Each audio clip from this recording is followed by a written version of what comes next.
पहला नियम है, हम सौर कर्म नहीं करेंगे। सौर कर्म समझ रहे? दाढ़ी बाल नहीं बनाएंगे।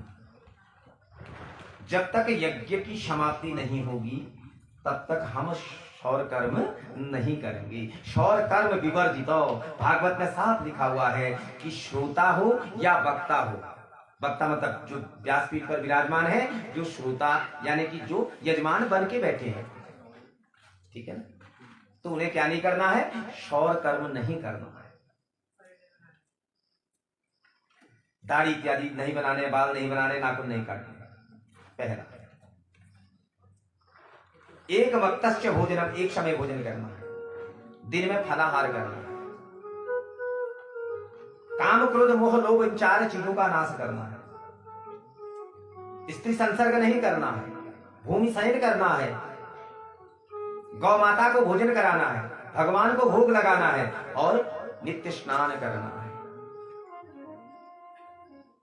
अगर हम इस कर्म को इस नियम से करेंगे, मैं आपको गारंटी दे रहा हूं कि आपके जितने भी कष्ट है प्रभु हर लेते हैं। लेकिन अगर आप उसको मजाक में लेते हैं तो वो जीवन मजाक बन जाता है। जिसने भी भागवत को विश्वास के साथ, श्रद्धा के साथ कथा का श्रवण किया, कथा के नियम का पालन किया, तुम्हारा इसके जीवन के सारे दुख हर लेती है कथा। लेकिन जो इसको मजाक में लेता है उसका जीवन एक मजाक बन के रहता है। ये आपको क्या तय करना है? आपको करना है। हर यजमान को तो ये श्रद्धा और विश्वास के साथ ही कार्य करना है। जब श्रद्धा होगी तभी हमारे इस कार्य ये कार्य चलेगा।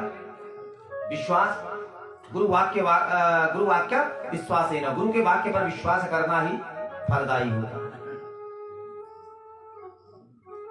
ठीक है, तो ये सबका नियम है। जैसे हमें बैंगन की सब्जी नहीं खानी, मसूर की दाल नहीं खानी, लहसुन प्याज नहीं खाना, अर्थात वो भोजन नहीं करना है जिससे शरीर में काम पैदा हो। गर्म वस्तु का प्रयोग नहीं किया जाता है। ताकि एक समय भोजन क्यों करते हैं? एक समय भोजन करने का कारण ये है कि भोजन एक समय करने से शरीर हल्का रहता है, काम का प्रभाव कम हो जाता है, कुविचार नहीं आते हैं। अगर हम पेट ज्यादा खा लेते हैं तो हमें आलस्य आता नहीं आता बताइए? तो आलस्य में हरी कथा नहीं सुनी जा सकती है। इसलिए एक समय भोजन, वेतवत्रस्त भोजनम, अगर 7 दिन तक निरंतर अगर हम इस क्रिया को करते हैं, इस कर्म को करते हैं, मैं आपको गारंटी देता हूं प्रभु की ऐसी कृपा हो जाती है जीव के ऊपर कि सारे कष्ट प्रभु हर देते हैं। और ये क्या है? दूध की जड़ है महाराज। जब सारी वनस्पतियां सूख जाती हैं, अकेला दूध का जड़ हरा रहता है। क्या कारण है? उसके ऊपर अमृत गिरा है।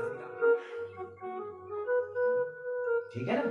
तो ये कथा रूपी अमृत का हमारे ऊपर जब गिरता है तो सदा हमारे ऊपर क्या रहती है? प्रभु की कृपा।